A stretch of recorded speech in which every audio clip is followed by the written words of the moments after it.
La paracha de la semaine, c'est la paracha de Vaïra. Et comme toutes les autres parachiotes, la paracha de Vaïra, c'est une paracha, bon, c'est un des plus grands mystères grandioses qu'il y a. Ce sont la majorité des Makot de Mitzrayim, c'est cette paracha. Ah, c'est déjà les Makot là? Ouais. Comment ça s'écrit Vaïra?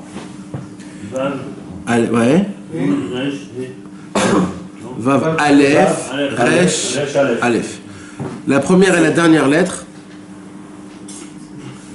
Vav et Aleph. C'est 6 et 1. 6 et 1, 7. Dans cette paracha, il y a 7 plaies. La paracha de la semaine prochaine, c'est la paracha Bo. Bet et Aleph, c'est combien? 3. C'est les 3 dernières. Plaies. Alors là, l'esclavage, il y a eu que chez Max? Ouais. C'est qu'une paracha. C'est qu'une paracha. Ça dure 210 ans, c'est qu'une paracha. Ouais, comme la paracha de Bereshit, elle dure 1000 ans et c'est qu'une seule paracha. Ouais, mais Vaïra, on peut le voir, c'est la Vav et Aleph. Ouais, mais là, c'est pour montrer l'importance aussi des parachutes du Mishkan. Ah ouais, d'accord, en effet. Dans le Mishkan, juste pour t'expliquer les longueurs, les trucs, il y a 3 parachutes. Noir, c'est Ça doit vraiment être très spécial. Ouais, tu sais combien de livres ont été écrits dessus? Combien de Gemarot? Non mais ça c'est compliqué, ça tu peux pas tout seul. Il faut une ambiance, il faut des copains, c'est pas, tu peux pas comme ça.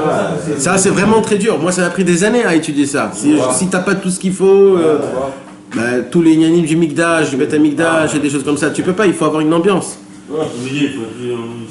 Bekitsour, alors Bekitsour, donc dans la paracha de notre semaine, il y a énormément de choses. D'accord, on peut pas parler de tout malheureusement, mais on va parler des choses qui sont importantes.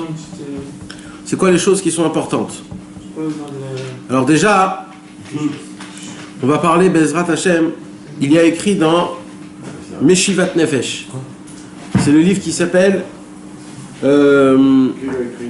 Meshivat Nefesh. C'est Rabbi Nathan qui l'a écrit.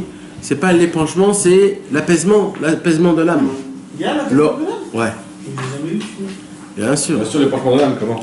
Non, pas l'épanchement, l'apaisement. J'ai entendu parler de Meshivat Nefesh, mais en français, je sais pas s'il existe. Si, bien sûr. Ils ont fait sortir un gros livre super beau, tout, français, hébreu et tout. Le Keren, il a fait. On va vous l'amener, Bezrat Hashem. Et Kitsour, alors Meshivat Nefesh. Je crois que c'était ça, je crois que c'était l'épanchement de l'âme. Meshivat Nefesh, il y a écrit dans Meshivat Nefesh, dans la 4e partie, il y a écrit quelque chose d'important là-bas. Achaverim, amekoravim, la tzadik haemet, raoui, shiyoreru zedze, veyechasku zedze. Achaverim, amekoravim la haemet. Les amis qui sont attachés au tzadik authentique. Raoui, c'est comment on peut dire? C'est apte, c'est bien, ça veut dire, ça serait bien qu'ils se renforcent ensemble et qui s'éveillent ensemble. Ok? Alors, on pose quelques questions. Déjà, le premier mot il est en plus. Pourquoi il y a écrit à Chaverim, à Mekoravim? Pourquoi il y a écrit les copains qui sont attachés au tzaddik? Il aurait pu dire juste à Mekoravim, à tzaddik à Emet. Pourquoi à Chaverim?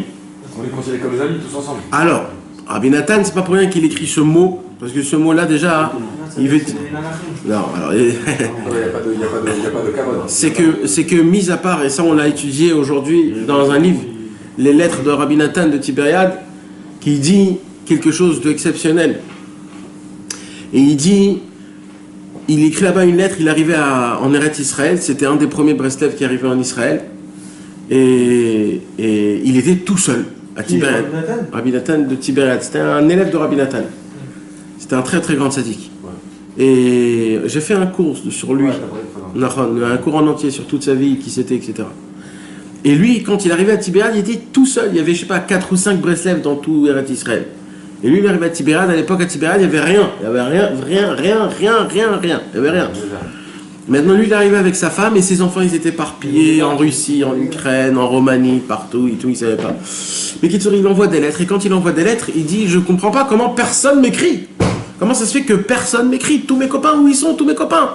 Et là-bas, il note tous ses copains. Et il dit « Mes amis, il y a 2 sortes de copains, il dit. Il y a des chaverim, il y a des copains quand j'ai besoin de boire un verre, alors j'ai besoin que quelqu'un m'accompagne. D'accord ?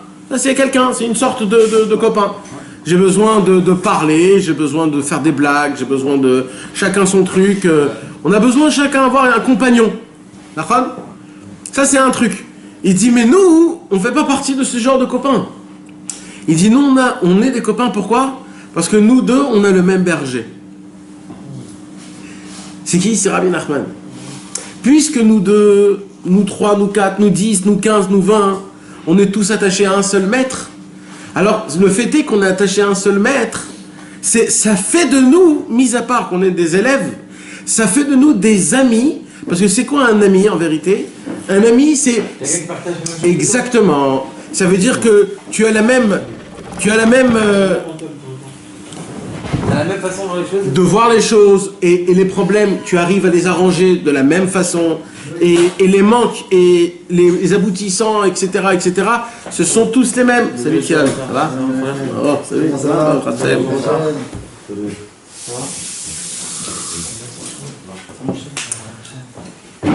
Donc en fait, ce qui se passe, c'est que puisque il y a deux sortes d'amis, d'accord? Il y a deux sortes d'amis. Il y a les amis, soi-disant, c'est que de l'ego personnel, d'accord? C'est que de l'égoïsme. C'est-à-dire, c'est quoi? Ça veut dire tu m'aides, je t'aide. C'est que pour. Il n'y a pas d'intérêt, ça veut dire. C'est que de l'intérêt. Je te connais, alors on est là, on rigole ensemble, on sort, un jour tu me payes, un jour je te paye, etc. Il n'y a pas de. Voilà. C'est comme il y a écrit dans les Maximes des Pères, il y a écrit qu'une amour qui dépend de quelque chose, alors cet amour-là, elle ne tient pas. Pourquoi? Parce que quand la chose elle-même, elle tombe à l'eau, alors l'amour aussi, elle tombe à l'eau. Maintenant, il dit Rabbi Nathan, et c'est quoi alors une amour qui dépend de rien? C'est quoi? C'est le tzaddik authentique. Parce que le tzaddik authentique, il sera là toujours. Donc quand toi tu aimes le tzaddik et moi j'aime le tzaddik, on a un point commun, et nous deux on peut être des amis jusqu'à la fin de tous les temps. Et il peut nous arriver entre nous tout. Mais parce qu'on a un point qui est en commun, que ce point-là est toute la vie, tout le temps, à l'éternité, il restera, alors on restera des bons amis. C'est bien sûr, c'est ça notre point essentiel, notre but, quand on regarde le tzaddik authentique. Et donc ce tzaddik-là, Rabbi Nathan de Tibériade, il dit donc si nous tous un seul berger, donc on fait partie d'une équipe, que cette équipe, que tu veux ou pas, tu es dedans. Que tu veux ou pas, tu as le badge où il y a écrit dessus Chassid Breslev, élève du tzaddik. Donc, on n'a pas le droit de ne pas... on est obligé de s'entraider, de se tenir le coude. Mais ce que tu dis aussi, ça peut se rapporter à tous les Israël, à tous les juifs du monde. Alors, on a le même point aussi, c'est la Torah. Alors, Behemet, oui. Behemet, c'est la preuve que ici en Israël, on ne le voit pas trop. Mais en Chutz Laaretz, on le voit quand on voit un juif, on se dit bonjour, etc. Ouais, on a une attirance. On le voit pas parce que c'est on est tous là. Mais en Chutz Laaretz, tu vois un juif, tu le connais pas, tu dis bonjour, ou alors Shabbat Shalom, ou des trucs comme ça. T'as raison. Dans un autre pays, encore pire que... Ouais. Mais maintenant, hein, qu'est-ce qui se passe? Le problème, c'est qu'il faut que tu chéris ce point.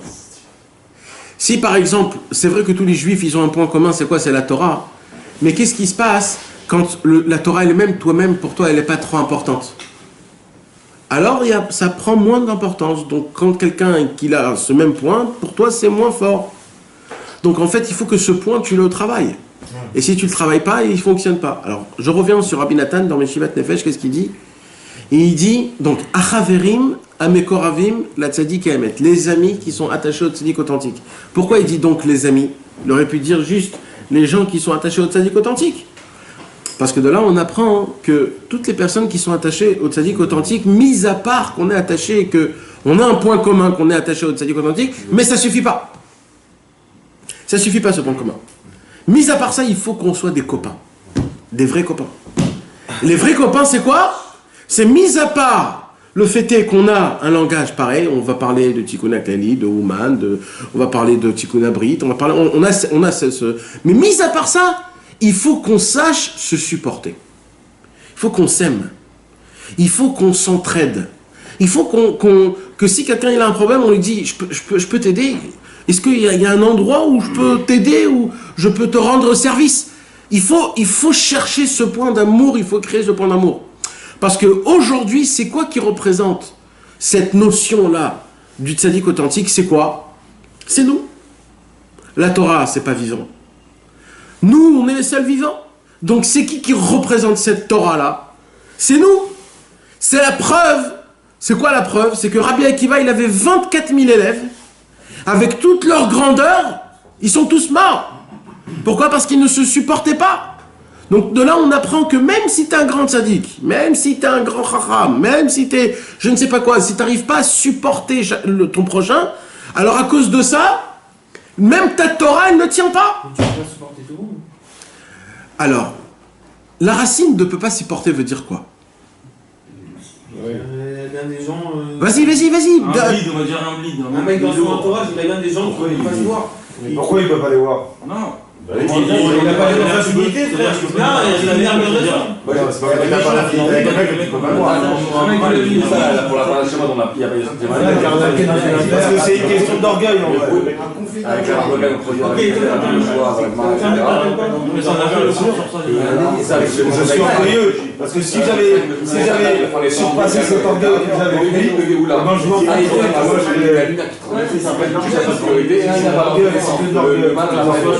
C'est pas de l'orgueil, ça, moi je crois. tu n'acceptes pas comment il est. Il y a des choses comme tu dis là, tu peux pas parler de rouge. Non, mais je parle pas de ça, je parle pas de ça.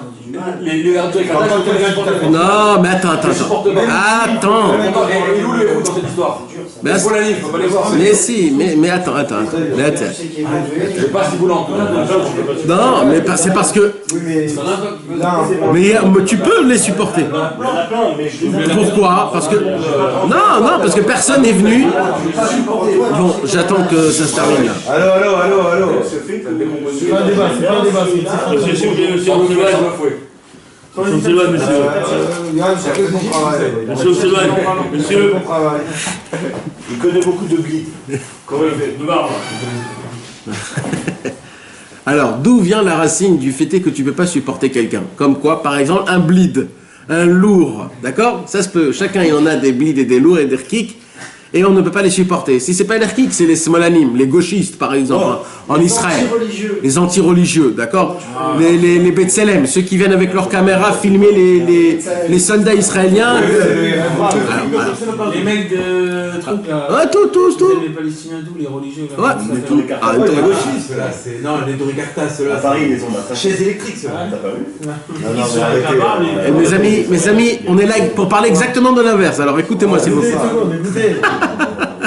Mes amis, Nathan, on a déjà parlé de ça en disant qu'on doit voir le point positif. Donc si on n'arrive pas à voir le point positif, on doit s'effacer. Mais c'est avec nous, ça, c'est pas nous, ça. Non, on a appris dans le cours. alors viens, je t'explique quelque chose, d'accord? Venez, on prend un truc concret, d'accord? On prend un dogma concret, un exemple concret, d'accord? On va prendre les Smolani, on va prendre les gauchistes, parce que pour nous tous, les gauchistes, c'est quelque chose qu'on ne peut pas supporter. Mais parce que c'est pas parce que c'est de la politique, c'est parce que quand tu entends les gauchistes, les anti-religieux, comment ils parlent et comment ils disent et comment ils font, c'est même pas religieux, c'est même ouais, c'est Schmitt pour Stam, ils embêtent les soldats, pour rien. C'est eux les seuls qui vont crier pour les Arabes et les pauvres, etc. Ils n'arrivent pas à comprendre comment. Alors, venez, on essaye. En fait, tu veux dire, on doit avoir de la peine pour. Alors voilà, venez, on essaye d'être. Soyez avec moi les gars, parce que je voudrais d'abord vous rendre ce point-là light. Je veux pas que ça soit trop. Je vais vous faire montrer, Teddy, comment même ces personnes-là, tu peux. Je sais pas si tu peux dire supporter, mais tu peux, on va dire, les comprendre. Ils ont de la famille qui sont morts dans la Shoah. Non, pas ça du tout. ça, on s'en fout complètement. Eux-mêmes, ils s'en foutent, crois-moi. Ouais. D'accord? Je vais te dire c'est quoi. Imagine-toi un homme comme ça qui naît dans une famille, que cette famille-là, toute la vie, ils ont voulu faire contre. Pourquoi? Parce que leurs parents et leurs grands-parents, je sais pas quoi. Maintenant, eux, il faut que tu comprennes, ces personnes-là, c'est des personnes qui sont nées dans des familles de 3 et 4 générations, que dans leurs veines, dans leur sang, ça coule la haine des gens. C'est-à-dire, quand ils nous regardent à nous, ils ne regardent pas à nous comme des personnes. Ils nous regardent à nous comme des envahissants de la vie. Des parasites. C'est encore rien, des parasites, mais c'est des envahissants. Et tu me bouffes l'air. Tu me pompes mon air. D'accord? Moi, je vois ici, quand je marche ici à Tel Aviv, on me regarde d'une façon où presque je leur dis « Pardon que je suis là, pardon, excusez-moi. » Il y a Yerushalayim. Ah non, pas Yerushalayim. Ah non, c'est le contraire. À Jérusalem, c'est le contraire, frère. Ils te regardent genre d'une façon. À Jérusalem, même les Chilonim les plus grands, ici, il n'y a pas plus grave. Ici, il n'y a pas plus grave, moi je te dis. Moi je tourne je tourne partout, toutes les semaines. Ici, c'est très grave. C'est très très grave. Un jour, je suis rentré dans un canyon. Moi, le mec, il commence à Herzliya, il commence à me fouiller. Qu'est-ce que tu fous ici? T'es sûr? Je lui dis, mais non, mais le mec, il me dit, mais attends, qu'est-ce que t'as, toi? Qu'est-ce qu'il veut? Maintenant, ce qui se passe, c'est quoi? Ce qui se passe. Non, mais ce qui se passe, c'est quoi? C'est que, en fait, quand tu regardes le point sensible de chacun, toujours tu vas trouver un point d'humanité que tu vas te sentir pareil avec cet homme-là. Parce que de base, ils ont tous un papa et une maman, et de base, ils ont, même qu'ils veuillent ou qu'ils ne veulent pas, ils ont un point qui est juif. Et ce point-là, un jour ou l'autre, il ressort. Il ressort. Hein. Quand un papa il meurt, ils disent le Kaddish, des trucs comme ça. Il y a ce genre de choses, il y a ce genre, crois-moi. Crois-moi. Il y avait dans décembre, il met dans un vase dans la maison, ouais. Il m'a marqué que le juif qui se sépare de la communauté, je parle pas de ceux qui sont traditionnalistes, etc. Ceux-là, qui sont volontairement D'accord. De là à aller dire la chaise c'est des juifs qui sont Non, mais ce sont des gens. Alors, de là tu apprends. Les capots à la Shoah, c'est quoi ceux-là? On ne peut pas souhaiter la mort en lui. Tu peux pas être au niveau de Rabbeinu de voir le bien chez ça. Alors, je vais te raconter une histoire, t'as dit. Une vraie histoire, d'accord? Il y a un vieux, il n'y a pas longtemps, il y a 1 an ou 2 ans, il y a un vieux qui était juif. Et cet homme-là, c'était un homme qui était complètement anti-orthodoxe, anti-tout, d'accord? Il habitait en Amérique. Et il était malade. À la fin de sa vie, il appelle sa famille. Et ils disent, écoutez bien ma famille, maintenant, je crois qu'ils se sont déjà assimilés, il ne reste plus rien de rien du tout, quoi. Maintenant, il appelle sa famille et il dit, je vais vous raconter quelque chose que toute ma vie en entière, j'ai caché. Il lui dit quoi? Il dit, écoutez bien, vous savez tous que je reviens des camps de concentration. Et je vais vous dire quelque chose. Je ne peux pas croire en Dieu, je ne peux pas croire... Il a dit tout son tralalam, etc., etc. Il a dit, mais je vais vous dire quelque chose de plus que c'est la raison pour laquelle jamais je vous en ai parlé. C'est parce que mon travail à moi, c'était quoi? C'était que quand les Juifs, on les faisait rentrer dans les chambres à gaz, alors les Allemands, ils ont demandé à des Juifs, que ce soit les Juifs qui les emmènent dans les chambres à gaz, pas des Allemands. Comme les capots. Non, c'était pas des capots, ça s'appelle des Sandor Commando. Eux, ils faisaient partie des Sandor Commando, comme ça s'appelait. Maintenant, personne ne voulait faire ce travail-là. En plus, qu'est-ce qu'il fallait faire?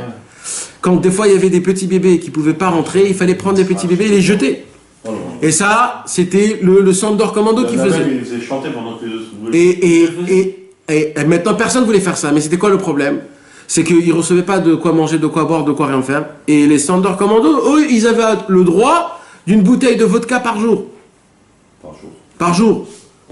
Et il a dit, pour ça, ça valait la peine. On est arrivé dans un... Et il a dit, moi, mon travail à moi, je faisais rentrer les Juifs. Et quand il y avait des bébés, je les jetais, je les éclatais dans la truc. Je les faisais... Et après, c'est moi qui devais enlever les dents en or. C'est moi qui devais raser les cheveux, parce que les cheveux, il y avait quelqu'un qui les achetait. Et moi, j'ai fait ça à mes frères juifs, il dit. Moi, j'ai fait ça à mes frères juifs. Il dit maintenant, pour que tu puisses comprendre que c'est moi qui ai fait ça pendant des années, j'ai fait ça, ça veut dire à des milliers, parce qu'il faisait rentrer entre 2 et 3 000 personnes dans une chambre à gaz. Et il faisait ça 2 fois par jour. Comme ça, il dit. Il raconte toute son histoire.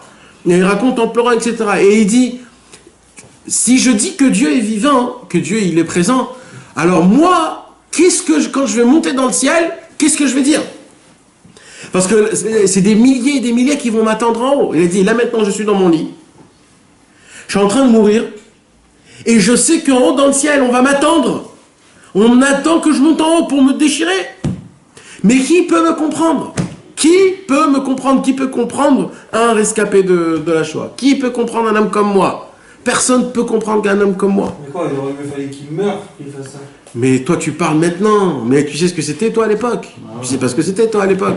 Nous on parle ici, on est là, tranquillos, super bien, mais on sait pas ce qui c'est. Donc au final, quoi, tu peux limite pas lui en vouloir. Mais bien sûr que tu peux pas lui en vouloir. Mais vadaï, mais c'est certain. Mais qu'est-ce que tu comprends là, quand je vous aurais raconté juste cette histoire. Tu peux avoir de la peine pour lui. Non, mais mis à part ça, quand je te raconte cette histoire, tu dis mais cet homme-là, il faut le tuer. Tu le brûles vivant, ce mec. Ça me passe pas, je peux Mais pas. attends, Tu comprends? bah voilà. Hein? De nos jours, il y en a encore en train de mourir.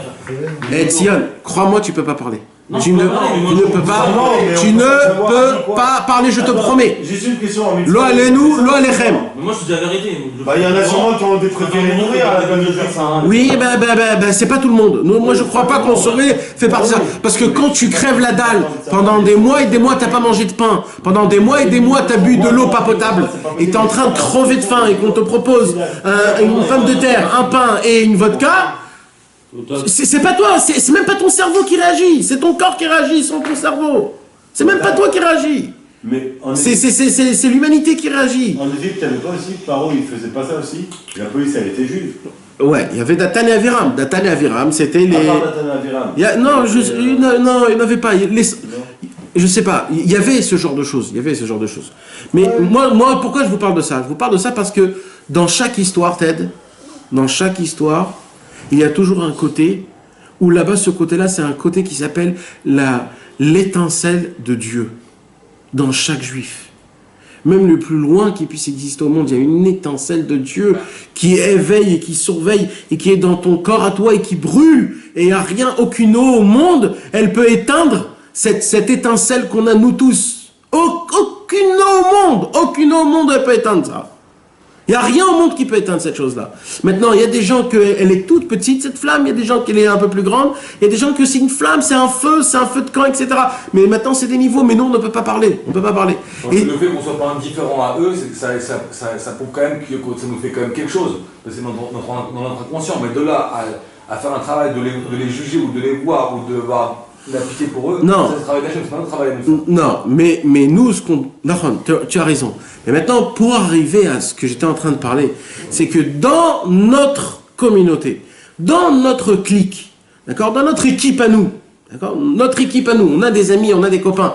Maintenant, nos amis, nos copains, ce ne sont pas des gens qui font des choses mal infiniment. C'est des imbéciles. Il y a des imbéciles plus, il y a des imbéciles moins, il y a des gens mieux, il y a des gens moins mieux, il y a de tout. D'accord? Maintenant, on a parlé de quoi tout à l'heure? On a parlé des bleeds, qu'on ne peut pas supporter des bleeds. Maintenant, un bleed que tu ne peux pas supporter, c'est pas parce qu'il a fait quelque chose de mal, etc. C'est parce que tu n'arrives pas à le sentir, le mec. Tu n'arrives pas à le comment on dit? Le blairer. Tu n'arrives pas à le blairer, le mec. Mais il n'a rien fait. Mais ça veut dire, quand tu regardes le point, que en fait cet homme-là, c'est parce que ça, et c'est parce que va savoir, tu connais pas sa femme, tu connais pas ses parents, tu sais pas où il a grandi, et ses copains, et les coups qu'il a reçus, tu connais pas la vie. Donc quand tu regardes en fait ce qui se passe, c'est que chacun il a un monde derrière. Nous on regarde, tu sais pourquoi en vérité tu peux pas blairer, il dit au Chazonish dans le livre Bitachon Ve'emuna, Emuna ou Bitachon, il dit tu sais pourquoi on peut pas blairer un juif, je parle d'un juif normal, d'accord, pas un... Il dit on peut pas le blairer parce qu'en vérité, on le regarde d'après moi-même. On ne le regarde pas d'une vision générale. On le regarde que par rapport à moi, il est comme ça. Par rapport à moi, il est comme ça. Donc en fait, quand tu ne peux pas supporter quelqu'un, c'est toi que tu ne te supportes pas. On parle encore du miroir. Ah oui. Mais là, je parle des gens normaux. Hein. Là, je ne parle pas des gens spéciaux. Là, je parle des gens normaux. Que quand tu ne peux pas supporter quelqu'un... Encore, ça, je suis d'accord qu'avec toi, 1000 fois, il y a un travail à faire, bien sûr, il faut faire ce travail. Non, mais tu comprends que quand tu ne peux pas blairer quelqu'un, c'est en fait toi que tu ne peux pas te blairer. C'est parce que tu vois comment on appelle, des défauts chez l'autre, mais ces défauts ils sont par rapport à toi. C'est pas par rapport à l'humanité, c'est par rapport à toi. Mais ça je suis d'accord, mais je Par exemple, Nathan, c'est que c'est une pensée chrétienne, ça, Nathan, c'est chrétien. Quoi? De te forcer à aimer, c'est les chrétiens qui disent tu mets un coup, je te tends l'autre joue. Ça n'a rien à voir, on Tu parle peux pas. des juifs. Non mais d'accord, les lourdos, des mecs comme Les héros, c'est des juifs. Ça, je parle pas de ça. Mais des juifs, on a parlé d'autres catégories de personnes. Ceux-là, je peux pas. De toute façon, c'est pas notre époque. Non, je parle pas de ça. Notre époque, ça les spontanéiques des trucs. Non, laisse tomber. La folie, frère, Yaakov, aujourd'hui. laisse tomber de ça. Moi, je parle pour l'instant à Chaverim, à mes Koravim, la Tzadik à Emet. Moi, je te parle des gens qui sont proches du Tzadik authentique et que des fois, tu peux pas les supporter. Ouais. Alors, il faut se supporter. Il faut se supporter. Sache ça. Même si on peut pas, on est obligé. Et maintenant, pourquoi je vous parle de ça?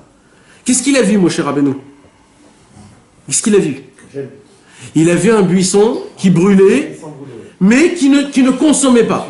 Il consumait pas. Qu'est-ce qu'il a vu en fait? C'est que pourquoi Hachem il s'est dévoilé dans un... C'est vrai que c'était un cactus? Non. Et pourquoi Dieu il s'est dévoilé par rapport à cette vision-là?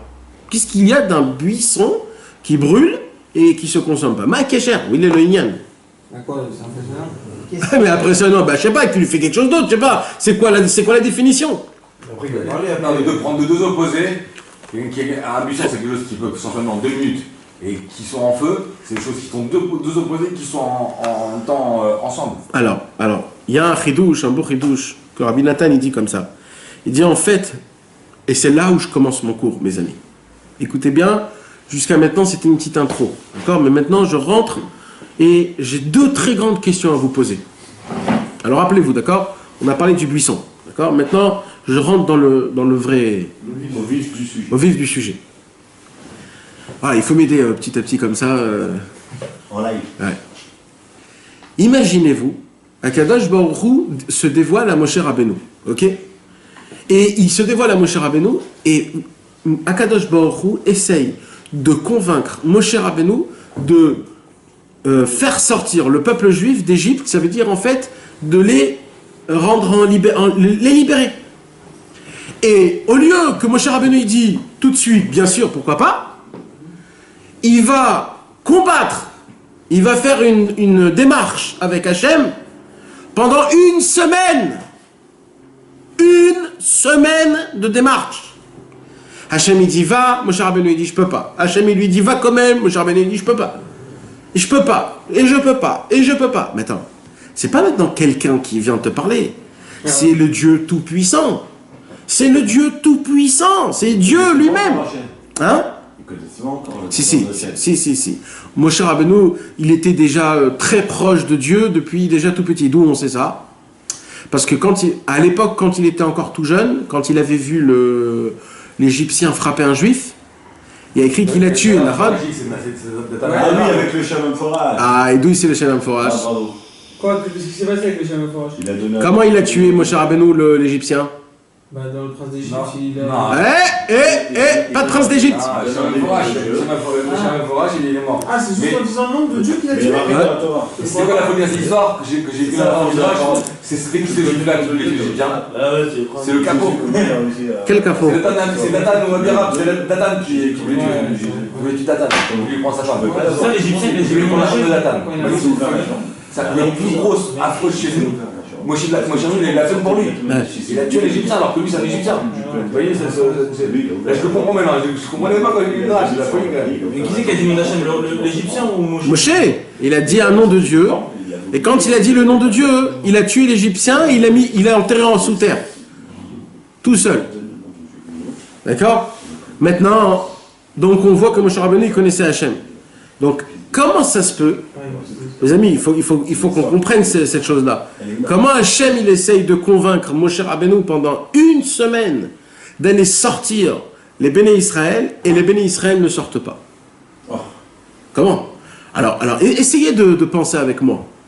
Les bénéficiaires ne sortent pas? Ben non, ils ne peuvent pas sortir. Il faut quelqu'un qui les sorte. Ah oui. Ça veut dire chaque seconde, il a sur son dos, Moshe Rabbeinu, 600 000 personnes qui crèvent. Et pas... Maintenant, ça c'est un. Quand Hachem, il te dit, sors-les, t'es sûr et certain dans ta tête que ce qu'il te dit Hachem, c'est que pour le bien, non? Nahon ou pas? C'est Hachem qui te le dit. Donc, alors comment Moshe, il dit non? Puisque c'est Dieu qui te le dit. Par Anava. Mais même si c'est par Anava. Il disait, c'est pas moi qui dois le faire. Alors c'est quoi la Anava? C'est quoi la Anava par exemple? Il connaît son niveau, on avait dit. C'est quoi? Ça veut dire quoi? C'est quoi le sentiment? Son niveau. Alors il connaît son niveau. Hachem, il connaît pas son niveau? Alors si Hachem il vient et lui dit sors, c'est que t'es apte de le faire sortir. Comment ça se fait? On avait une fois ça, mais c'était tellement puissant, c'est pas. Mais quoi? Mais c'est pas un manque de confiance. Moshe Rabbeinu, c'est le patron de tous les patrons, Moshe. C'est la question que je pose. Comment c'est possible? Une parenthèse, juste une seconde. Ouais. Moshe Rabbeinu, comment il a pu avoir le Shalom Forage, parce que ça me paraît, en étant en Égypte, avec qui il a... Oui, mais même, non, Rachid en parle, il te dit qu'il a donné le Shalom Forage déjà. C'est Hachem qui l'a donné? Oui, mais comment il a appris il était en Égypte, il était en plein dans la Touma là-bas, etc. Il n'avait aucun lien de base avec les Juifs. il est sorti du palais un jour et il a commencé à voir ça. Mais... Alors, il y a écrit comme ça. De là, tu apprends quelque chose d'énorme. Dans Sefer Amidot, on a lu, je ne sais pas si vous vous rappelez, il y a lu qu'un homme qui tète du sein d'une femme qui est Khatsoufa, comment dire Khatsoufa? Insolente. Je ne sais pas ce que c'est insolent. Hôtel. Khatsouf, c'est quelqu'un qui n'a pas honte, il parle d'une femme qui est insolente. Alors, eh ben, cet enfant-là, jamais il pourra être saint. Jamais. Parce que quoi? Parce que toute la croissance du bébé, c'est le lait de sa maman. Donc, puisque lui, il va se créer, il va il va grandir par ce lait, donc en fait, il se crée de mauvaises choses. Puisque Moshe Rabbeinu de base, il n'a pas voulu téter du sein des Égyptiens, et que c'est qui l'a tété? C'est sa maman, c'était Yocheved.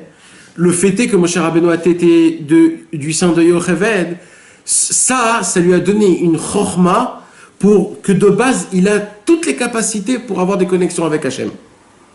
Et il y a écrit que c'est un remez que Yocheved, quand il lui a donné le sein à Moshe, c'est pas juste le sein qu'il lui a donné. C'est que Yocheved, elle l'éduquait déjà. Le lait, c'est la Torah aussi. Et elle l'éduquait, Naron, Dvash vechalav tarat leshoner. Ça veut dire qu'en fait, Myriam et Yocheved ont éduqué Moshe Rabbeinu. Et si tu poses la question d'où Yocheved elle connaissait, de son mari Amram. Amram, le papa de Moshe, il faisait partie des 10 personnes qui sont morts sans aucun péché. Aucun péché. Il y en a eu 10. Le père de David. Il y en a eu 5. En fait, il y en a eu 5. D'accord? Donc ça fait partie de ces personnes-là. Ça veut dire que c'est quelque chose d'énorme. Donc Moshe Rabbeinu, il avait cette force de connaître ces choses-là. Tov. Ça, c'est un point. Donc, pour continuer, c'est ça. Ça, c'est première question. Deuxième question, tout début de notre paracha, Akadosh Baruch Hu, il vient, il se dévoile, et il dit, je suis Hachem. Et il dit, Ani Yud Kevavke, je suis le nom de Yud Kevavke. Et là, Hachem, il lui dit, sache que c'est mon nom, et c'est la première fois que j'utilise ce nom-là, parce que au patriarche, Avraham, Yitzhak et Yaakov, j'ai pas utilisé ce nom-là. Il a parlé une fois avec Shem Havayé. Ouais, mais c'était pas en faisant montrer son nom de Yud Kevavke. C'est la présence qu'il a fait montrer au patriarche, c'était la présence du nom de Kel Shakai. Le nom de la force, elle, c'est la force. Shaddai, ça veut dire Shahamar Leolamo Dai. Stop. Akadosh Baruch Hu, quand il a écrit le monde, alors il a créé avec ses mains. Alors comme une pâte à modeler, il le faisait grandir, il faisait grandir. Et dès qu'il lui a fait une seule fois, il a grandi, le monde il n'arrêtait pas, il grandissait. Le monde il grandissait avec les astres, le ciel, les étoiles, il grandissait. Et Akadosh Baruch Hu, il a dit Shaddai. Dès qu'il a dit ce nom Shakai, tout de suite le monde il s'arrêtait. Et comme on dit, c'est quoi le plus dur? C'est de y aller en élan ou d'arrêter l'élan? D'arrêter l'élan. Donc ça, c'est une force, le nom Shakai, c'est la force de Dieu. C'est qu'avec cette force, il a su, à Kadosh Baruch Hu, il a arrêté le monde qui grandit. Le nom qu'elle, c'est Gvora, non? Elle, c'est Gvora. Alors elle et Shakai, c'est les noms très durs, c'est deux noms très forts, qui veulent montrer la grandeur d'Akadosh Baruch Hu. Donc puisque Avraham Avinu, t'as compris Steve? Puisque Avraham Avinu, lui, c'est lui le premier qui a découvert Hachem. Alors quand tu découvres la première fois Hachem, tu veux voir c'est qui Hachem. Alors Hachem, il s'est fait montrer comme le Dieu tout-puissant, le Dieu le plus fort au monde. Donc il se dévoile sous le nom de Kel Shakai. Et à Yitzhak, pareil, Yaakov, pareil, Yosef Hatzadik, pareil, etc., etc. D'un coup, Moshe Rabbeinu, Dieu... Alors, Moshe Rabbeinu, il parlait avec Hachem. Mais il parlait sous le nom de Kel Shakai. Le nom comme les patriarches. Parce que c'est comme ça qu'il connaissait. Mais d'un coup, il entend et il voit une voix, et il entend une voix, qu'il y a quelqu'un d'autre qui lui parle. Alors il dit, qui tu es Hachem? Qui tu es? Alors il lui dit, c'est moi, Kel Shakai. C'est moi le Dieu d'Avraham, Yitzhak et Yaakov. C'est ça qui est écrit au tout début de la paracha. Vaïra et Avraham, c'est moi le Dieu d'Avraham, Yitzhak et Yaakov. Alors il lui dit, mais le Dieu d'Avraham, Yitzhak et Yaakov, il s'appelle Kel Shakai. C'est le nom de la force. Moi, je te connais sous une forme de force. Pas sous un nom de Yud Kevavke. C'est quoi le nom de Yud Kevavke? Le nom de Yud Kevavke veut dire Aya, Ové, Veillé. Il était, il est et il sera. Maintenant, alors, je vais vous expliquer pour que vous puissiez comprendre, parce que c'est très important ce qu'on va étudier là. C'est quoi déjà toutes ces choses-là? À la création du monde, à Kadosh Baruch Hu, on ne peut pas avoir un lien avec Hachem, mes amis. On ne peut pas. Parce que Kadosh Baruch Hu, il est trop grand, trop fort, trop puissant. On ne peut pas. C'est une lumière qui on ne peut pas. On ne peut pas. Alors qu'est-ce qu'il a fait Hachem? Il s'est contracté. Hachem, il s'est contracté. Il s'est contracté, contractement sur contractement. Il s'est rabaissé, rabaissé, rabaissé, rabaissé. Il s'est rapetissé. Pourquoi tout ça?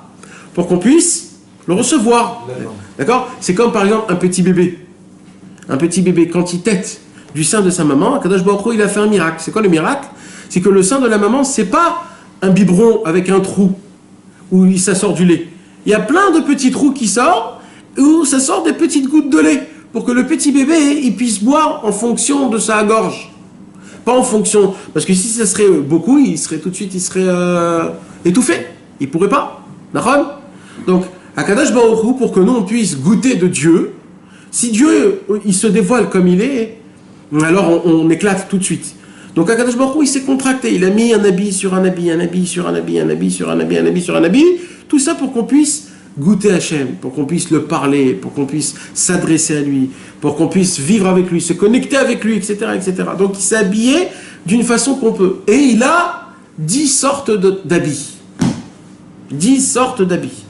Et avec ces 10 sortes d'habillement, de comment on dirige le monde, avec ces 10 sortes-là, hein, on arrive, il gère le monde avec ces 10 forces-là. Ça s'appelle en hébreu des sphirotes. Ce sont des sphères. D'accord? Il y a la plus grande sphère, il y a la deuxième, il y a la troisième, il y en a 10 comme ça. C'est la raison pour laquelle Akadosh Baruch Hu, il a dans la Torah, il y a 10 noms de Dieu. 10 noms de Dieu. Il y a le nom Eheye, c'est le nom le plus fort, je vais être. J'ai jamais entendu. Eheye. Quand Moshe Rabbeinu, il lui a dit, comment tu t'appelles à Dieu? Qu'est-ce qu'il lui a dit à Hachem? Eheye, Hacher Eheye. Je suis celui qui sera. Ça, c'est le nom que quand Mashiach il viendra, on va comprendre c'est quoi ce nom-là. Maintenant, après, il a le nom de Elohim, Yah, Yudkevavke, Tsevaot, Shaddai. Non, ça c'est des kinouim. Il y a Shemot et kinouim. Shemot c'est des noms, kinouim c'est des surnoms. Il y a des surnoms et il y a des noms. Des surnoms, il y en a 24 si je ne me trompe pas. Des noms mamash, il y en a 10. 10 en équivalent des 10 sphirotes. D'accord? Donc, qu'est-ce qui se passe? El Shakai, c'est un habit, comme je vous expliquais. El Shakai, c'est quoi? C'est la force. C'est la force. C'est comment Akadosh Baruch Hu, il a une puissance, il arrive à faire des choses, mais El Shakai, c'est la puissance de justice. Ça veut dire quoi? Ça veut dire, celui qui est juste, je fais tout pour lui. Mais celui qui n'est pas juste, que c'est une personne qui est méchante, alors, je fais rien pour lui. Et je peux même changer des mondes pour quelqu'un qui fait du mal. Donc, c'est la puissance, mais d'après la justice. Maintenant, Yud Kevavke, c'est quoi? C'est Aya Oveviye. C'est quoi Yud Kevavke? C'est j'étais, je suis et je serai. C'est-à-dire quoi j'étais, je suis et je serai? Partout, tu aurais été présent. Ouais, d'accord. Même quand j'étais Shakai, j'étais Elohim. Éternel. J'étais Yudkevavke. C'est la force. C'est quoi Aya Oveviye? C'est un peu dur à comprendre parce que nous on est sous le temps donc on ne peut pas comprendre ça. C'est que tous les 3 thèmes du temps, le passé, le présent et le futur, il est pareil. Il est pareil. C'est-à-dire, c'est pas tes actions qui vont me changer moi. El Shaddai, c'est quoi? C'est je suis en fonction de tes actions. Et Yud Kevavke, c'est quoi? C'est que je suis au-dessus de tout. Je ne dépends pas de tes actions. Je suis au-dessus de tout. Moi, je fonctionne par rapport à moi. Vous comprenez, mes amis, vous êtes avec moi ou pas? Si vous ne comprenez pas, posez-moi des questions, dites-moi. C'est dommage parce que je veux... Parfait, là. Ouais. Alors, donc, si je connais Dieu, El Shaddai, ça veut dire quoi? Ça veut dire, moi, je suis en fonction de vos actions. Vous êtes des gentils, je suis gentil. Vous êtes des méchants, je suis des méchants. Vous êtes des donateurs, je suis un donateur. Vous êtes des radins, je suis radin. Tout comme vous, mais en puissance. Alors Moshe Rabbeinu, qu'est-ce qui se dit lui dans sa tête, Moshe Rabbeinu? Si les Béné Israël ils souffrent, pourquoi ils souffrent? Parce que Dieu, il n'est pas comme ça. Non, El Shaddai, s'ils souffrent, c'est parce qu'ils doivent souffrir. Voilà. Alors il comprend pas, Moshe, pourquoi Hachem lui dit va les sauver. Je te connais pas. Mais je te connais pas. C'est pourquoi tu vas les sauver. C'est toi qui peux les sortir. Mais s'ils souffrent, c'est qu'ils doivent souffrir. Et la preuve, c'est qu'ils souffrent, parce que c'est ça le nom El Shaddai. Donc là, il a même fait découvrir son côté Rahman. Alors voilà, mais lui il connaissait pas. Moshe Rabbeinu dit, moi je connais pas ce genre de ça. Moi je connais Dieu El Shaddai. Moi je connais Dieu de vraiment tu te conduis, comme ça tu te conduis. Donc si le peuple juif il souffre, c'est parce qu'ils ont fauté, ils doivent souffrir. Et c'est quand qu'ils vont sortir d'Égypte, quand ils feront tchouva. Ça, c'est Moshe qui dit ça. Ouais. C'est pour ça que Dieu lui répond, je fais Hachem le Dash. Exactement. Et il dit, alors qu'est-ce qu'il veut dire, Antiane? Non, c'est pas un peu contredire Hachem De quoi? de dire que Hachem te dit. Non, mais va lui- délivrer. Non mais lui il connaît pas là. Après, oui, Non, j'ai après, il compris. vient, il lui dit, c'est moi Oui, Dieu. j'ai compris. Lui, Et lui, il dit, dit, c'est pas il lui dit, c'est moi Hachem, je suis UK. Ok, on est d'accord? Non, il lui dit El Shaddai. Non, mais. Je suis d'accord, mais j'ai pas compris. Alors Hachem il vient et il dit à Moshe sors le peuple juif. Alors Moshe il dit je comprends pas qui tu es monsieur. Alors il lui dit c'est Donc, moi. pas Hachem tout de suite. Il dit c'est moi El Shaddai, le Dieu d'Abraham, Yitzhak et Yaakov. Attends, excuse-moi, elle lui parle par rapport à l'arbuste. Ouais, tout ça c'est pendant le buisson. C'était Dieu avant que. Non, parce que lui il sait Dieu, il connaît Dieu en fonction, en habit de s'ils souffrent, c'est parce que ça leur mérite. Comment tu me dis toi de les sortir? Si tu me dis de les sortir, c'est un problème. C'est-à-dire, moi je peux pas faire contre Dieu. Si Dieu et les amis qui souffrent, pourquoi c'est moi qui dois les faire sortir? Alors qu'est-ce qu'il s'est dit? Il s'est dit peut-être, toi Hachem, c'est quoi que tu me demandes? Va les amener bitchouva, va les faire rezer bitchouva. Mais ça, je peux pas. Et là ça vient le hanav. Pourquoi je peux pas? Parce que je suis comme eux. Vous savez pourquoi Hachem, il a... Mais là, on revient à la question que tu as dit, excuse-moi de te Ouais. couper. On revient à la question que tu as dit au départ. Ouais. Comment il peut être Anav si Dieu il lui demande d'aller leur faire tchouva? C'est qu'il est capable de faire tchouva. Nachon. Mais comme lui, il connaît le Dieu de El Shaddai, il connaît pas encore le Dieu de Aya Oveveye, donc pour lui... Alors, je t'explique. Il a écrit... C'est là où, à ce moment-là, Hachem il a appris à Moshe la Nava. Parce que. Alors, je t'explique. C'est ça la différence. Alors, je vous explique. Il a compris que c'était qui Hachem à ce moment-là. Alors, Il pouvait être un famille aussi. il a écrit comme ça. Pourquoi Hachem il a choisi Moshe et pas quelqu'un d'autre? Pourquoi Hachem était. Par rapport Ouais. à ça, non. Aaron Cohen, il a écrit qu'il était comme Moshe. Et il était comme Moshe. Korach aussi. Korach, on va dire, laisse tomber. Hein. Il y en avait encore, je ne me rappelle plus des noms, il y en avait encore des tzadikim. Rachid, il dit là-bas, il y en avait encore un autre qui était un tzadik pareil. Il était même pas un vrai tzadik. Non, il y avait un vrai tzadik. Yoshua Benu n'était même pas là-bas, lui encore. Le tailleur de pierre. Et il y avait, je ne me rappelle plus, il y avait encore des autres tzadikim ils étaient très importants comme Moshe. Et pourquoi ils ont trouvé Moshe? Alors tu sais ce qu'il dit là-bas, un très grand tzadik, Rabbi Nachum de Tchernobyl, il dit... jeté aussi, Moshe. Il a été jeté, mais il y en a eu des autres aussi qui ont été jetés. Yoshua Binu, on dit que les enfants de Yosef, toute la tribu de Ménaché et Ephraim, ils n'étaient pas du tout en Égypte. Oui, ils étaient sortis, ils sont morts. d'ailleurs. Il y en a pas encore, ils sont pas encore morts, c'est à plus tard qu'ils sont morts. Mais Ménaché, il y avait tous les Ménaché, il y avait plein qui étaient en dehors, ils n'étaient pas du tout en Égypte. Donc c'est quoi le Inyan? Et c'est ça, c'est important de savoir ça. Akadosh Baruch Hu, il a dit, pour mener un peuple juif, j'ai besoin d'un homme qui se sent le plus rabaissé du monde possible. Alors je vais chercher dans tous les béné Israël la personne la plus rabaissée du monde, et ça sera lui le meneur. Ça veut dire Hachem il a choisi Moshe Rabbeinu pas par sa grandeur, mes amis. Il y avait des personnes qui étaient plus grands que Moshe Rabbeinu. Parce qu'il était plus petit. Parce que c'était l'homme le plus petit. C'est lui qui peut être le dirigeant. Et c'est lui le plus grand au monde. C'est le plus petit. Parce que Korach, il était plus fort que Moshe Rabbeinu en Torah. En Torah, il était plus fort que Moshe Rabbeinu. Et il y avait encore Aaron Cohen, c'était un homme de puissance. Il savait gérer les choses, il faisait la paix entre tout le monde. Donc chacun, il avait son inyan. Tu t'imagines? Et C'est une question que je me pose. Mais comment on peut dire que c'est Akadosh Baruch Hu qui l'a amené à être ce qu'il était en réalité? C'est pas par rapport à. C'est pas Moshe qui fait tout ça, c'est Hachem qui l'a éprouvé pour qu'il soit rabaissé, plus de rabaissé, donc en réalité, Non. c'est pas un tridouche. Non, Moshe Rabbeinu, c'était le roi de Achour pendant 40 ans. Ouais. Alors, quel anava, de quoi tu parles? Mais il voulait pas les ça, c'est les idolâtres. Mais non, mais quand il voulait pas, c'était le roi, s'il voulait, il partait. Ils l'ont pas forcé, il pouvait partir quand il voulait. Moi, tout le monde était amoureux de lui, tellement il était bon, beau et tout. Tout le monde était amoureux de lui, il pouvait partir quand il voulait. D'où? De Achour, il était 40 ans roi, Moshe Rabbeinu, avant. Bah oui, quand il est parti, 40 ans, c'était un roi, un vrai roi. Il avait une armée. Donc ils sont rabaissés à ce moment-là aussi, pareil. Ouais, c'est ça la grandeur de Moshe Rabbeinu, c'est qu'avec tout ça, il se sentait le plus rabaissé au monde. Quand tu prends un roi d'Égypte qui est le plus grand empire, tu l'emmènes un roi dans une contrée, c'est normal qu'ils sont rabaissés aussi. C'était pas une contrée, t'es dit. C'était pas une contrée. L'Égypte par rapport à. Non, Achour c'était un. Achour c'était. Non mais Chané. Achour c'était un pays. Les États-Unis. Les jetés quoi. C'était un pays énorme. Crois-moi que Achour, on voit que Achour, Il parle de Bilam après. grâce à Moshe Rabbeinu, Achour n'a jamais fait de problème aux Juifs pendant toute l'histoire. Jamais. Jamais. Dans toute la Bible, on ne voit jamais que Achour est rentré en combat. Hein? Il paraît qu'il est devenu roi. 40 ans. Il y en a qui s'appellent 40 ans. Hein? Il y en a qui s'appellent Assour, La Assour. reine a voulu se marier avec lui, il voulait pas se marier avec lui, elle l'a jeté. Non, elle n'a pas jeté. À la fin, ils se sont mariés ensemble. Ah bon? Ouais, Moshe Rabbeinu était marié à la reine de Achour. Oui, non, là, je dis qu'elle Là, la a. famille Achour. Assour. Non, il y a Achour.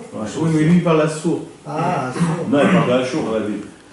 Non mais Chané, Bekitsour mes amis, alors ce qui se passe, Bekitsour, tout ça pour arriver au point puisque Moshe Rabbeinu, Akadosh Baruch Hu, il a pris Moshe Rabbeinu parce que Moshe Rabbeinu c'était l'homme qui se sentait le plus rabaissé du monde. D'accord? Alors quand il vient et que Akadosh Baruch Hu, il lui dit à Moshe, va sauver le peuple juif, Moshe Rabbeinu il dit, je ne peux pas sauver le peuple juif. Je ne peux pas rendre bitchouva à tout le peuple juif. Pourquoi? Parce que moi-même, je suis l'homme le plus bas et le plus rabaissé mondial. Alors, Akadosh Baruch Hu, il lui dit, Moshe, mais je ne parle pas de faire Chosar bitchouva. Je parle de délivrer le peuple juif. Et lui dit, attends, là, je ne comprends pas. Délivrer le peuple juif. Mais El Shaddai, c'est s'ils souffrent, c'est parce qu'ils doivent souffrir. Alors là, il lui dit, non, je vais te dévoiler un nouveau nom. Je suis Yud Kievavke. Aya Oveviye. Ça veut dire quoi, Aya Oveviye? Il lui dit, ça veut dire que moi, je suis attaché à mes enfants, pas parce qu'ils font des mitzvot, pas parce que ce sont des tzadikim. Même s'ils font les plus grands péchés du monde, ce sont mes enfants à moi. Je suis au-dessus du temps. J'étais, je suis et je serai leur papa, leur Dieu, leur copain, leur femme, leur enfant, leur mari, leur copain, tout le temps. Et là, Moshe Rabbeinu, il bug. Il dit, c'est impossible. Je ne comprends pas ça. Alors là, écoutez bien ce que je vais vous dire. Mais qu'est-ce qu'il y a de différent par rapport aux autres nations en plus? Enfin, qu'est-ce qu'on a nous? Qu'on soit les enfants chéris par rapport à ça? Par rapport au mérite des Havot? Ouais. Ouais. Grâce à Abraham, Yitzhak et Yaakov. Alors là, écoutez mes amis, avant la création du monde, quand Akadosh Baruch Hu, il a voulu créer le monde, alors il a appelé les anges, et il a dit, qu'est-ce que vous en pensez mes amis? Je voudrais créer le monde. Alors, il y a eu deux anges, le Hémet et le Tzedek, la vérité et la justice. Ils ont dit à Hachem, sache une chose, quand le peuple juif il va venir, et tu vas créer l'humanité, et tu vas donner la Torah aux Juifs, ils ne vont pas appliquer ce qui est écrit dans la Torah. Ils vont te détester. Ils vont te faire du mal. Tout ce que tu vas leur ordonner, ils vont faire le contraire. Il les a jetés. Et qu'est-ce qu'il a fait à Kadosh Baruch Hu? Il les a jetés, il s'est passé ce qui s'est passé. Mais vous croyez que c'est quoi, vous, quand une voix, elle parle comme ça? C'est comme un homme qui parle. Là, c'est la vérité qui parle, frère. Toi, toute ta vie, tu cherches la vérité, Nahon? C'est la vérité qui parle. Donc tu t'imagines à qui? Tu parles de l'ange? Ouais, mais l'ange c'est ça. Moi je vous ai dit ça à un ange, mais c'est pas un ange. C'est le Hémet qui a dit ça. T'imagines que c'est le Hémet qui a dit cette parole? Donc ça peut pas être du mytho quoi. Non, mais c'est pas du mytho, c'est tout le Hémet, le Tzedek. Comment? Comment Hachem il a cru quand même? Il a une confiance. Non, parce qu'ils peuvent pas mentir eux. C'est le Hémet, Francky. Comment Hachem il a quand même. C'est le Hémet. Non, comment il a... Non, attends. Alors il s'est jeté par terre. Mais eux, ils ont dit quoi? Du Hémet, c'est le Hémet. Akadosh Baruch Hu, il est Hémet. On dit Adonai Elohechem, Hémet. C'est le Emet qui a dit, nous les hommes, on est des gens radins, on est des gens qu'on peut pas, Neeman, comment dire, on peut pas se fier à nous. C'est le Emet qui parle. Il dit Rabbi Nathan, quand ils ont dit ces mots-là, que Dieu nous en préserve, il dit Rabbi Nathan, ces mots résonnent dans le monde jusqu'à aujourd'hui. C'est eux qui ont créé ça? Non, non, non. Ce qu'ils ont dit, ça résonne jusqu'à aujourd'hui. Cette parole. Ça veut dire quoi, ça résonne jusqu'à aujourd'hui? C'est resté. Ça veut dire quoi?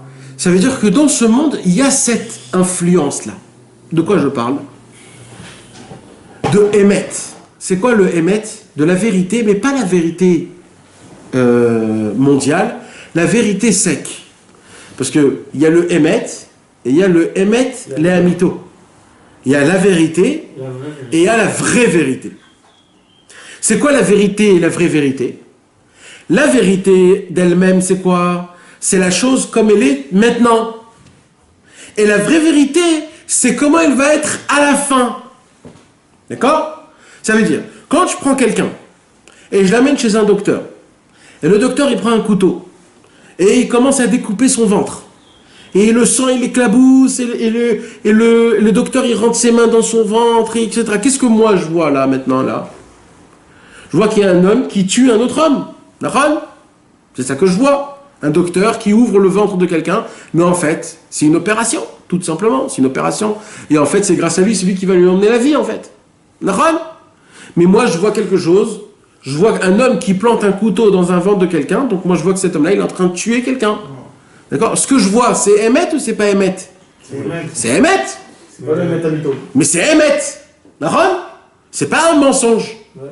Mais le problème, c'est qu'il y a un Emet Lehamito. Absolu. Il y a un Emet qui est absolu. Il y a une vérité qui est absolue. C'est quoi la vérité qui est absolue? Le résultat. C'est à la fin du compte pourquoi et comment. Pourquoi il a ouvert le ventre? Pourquoi il lui a fait toutes ces choses-là? Il y a une histoire une fois sur le garçon.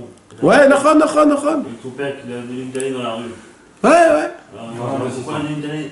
Parce qu'il a vu avec les yeux. Il a volé. Dans les yeux. Non. Ouais.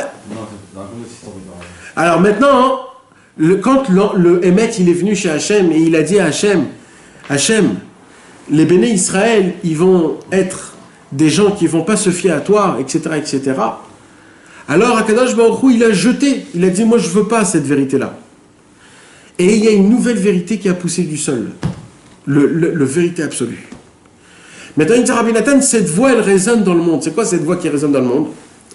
C'est nous, quand on pense et quand on se regarde, qu'on est des gens, des pécheurs. Quand on se voit, qu'est-ce qu'on se dit, nous? On est dégueulasse. Voilà, on pue, on est des voleurs, on est des menteurs, on ne se conduit pas comme il faut, on s'énerve pour un rien, on détruit tout ce qu'on a, etc. Donc, qu'est-ce qui se passe? On se juge, comment? Pas bien. Mais maintenant, le problème, c'est quoi? C'est que, c'est vrai, je suis un vrai coléreux, je suis un vrai menteur, je suis un vrai voleur, j'ai toutes les mauvaises choses. C'est vrai, c'est pas faux. Alors quoi, tu veux me dire que non? Mais toi, ce que tu sais pas, c'est les calculs de Dieu. Il te fait passer par des endroits pour que tu découvres des choses, pour que tu arrives à découvrir Hachem, pour que tu lèves les yeux au ciel, tu dis Hachem, j'en peux plus, aide-moi de là où je suis. En fait, Akadosh Baruch Hu, il a un système spécial qui nous fait passer par des endroits et des endroits et des endroits. Mais c'est quoi ce système-là? Ça, c'est le système Aya Ove Iye. Ça, c'est le système de Dieu qui est Yud Kevavke.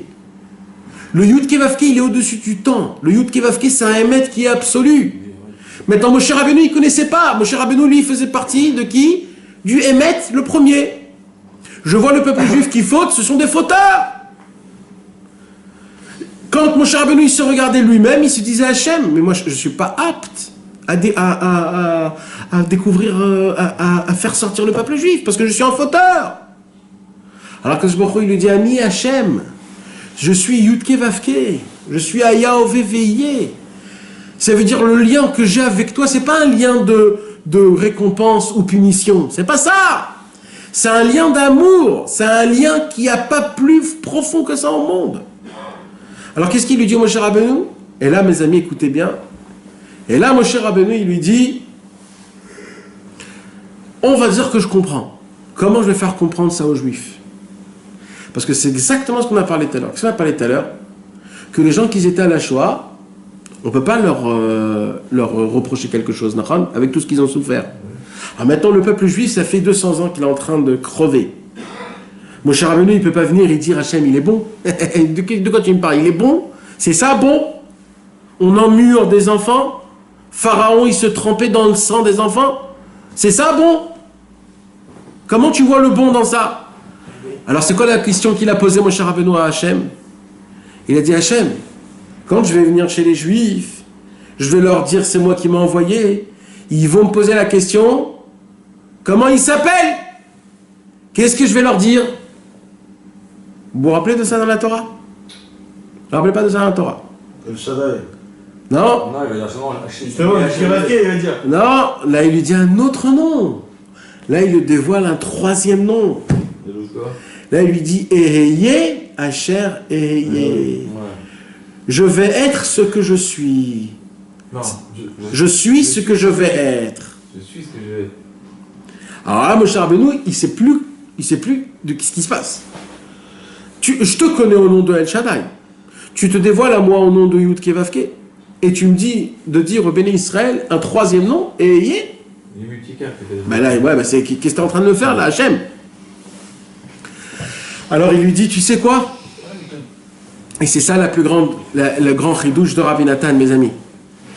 Là, je vous sens pas trop avec moi, là. C'est tellement profond qu'on est absorbé. En Égypte, elle réfléchit. Il y a un combat. Ça va dans tous les sens. Il y a même pas. Ah, C'est quoi? C'est le nom de la libération, peut-être qu'il leur donne le troisième nom, c'est pour les mettre en confiance, c'est ça qui va les mettre en confiance sur Ben Israël. Alors, merci. C'est ce que je disais tout à l'heure, quand tu m'as demandé. Le troisième nom, Moi, je peux comprendre.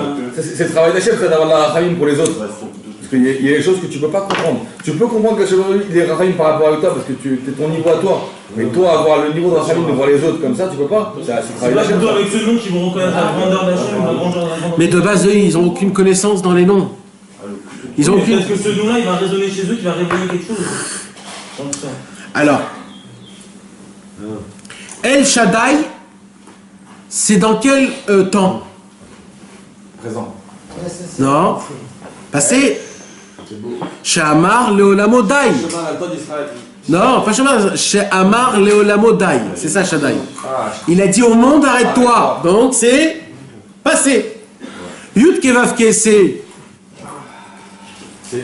présent. C'est présent, ouais. Et Non, le Kevavke, c'est plus que présent. non, mais c'est présent. C'est-à-dire, dans le thème, dans le mot lié au truc, c'est présent. Ah, ouais, ouais. C'est présent. C'est je suis. Anochi. D'accord? Et Eheye, Asher Eheye, c'est quoi? Futur. D'accord? Le Kevavke, c'est encore plus fort alors.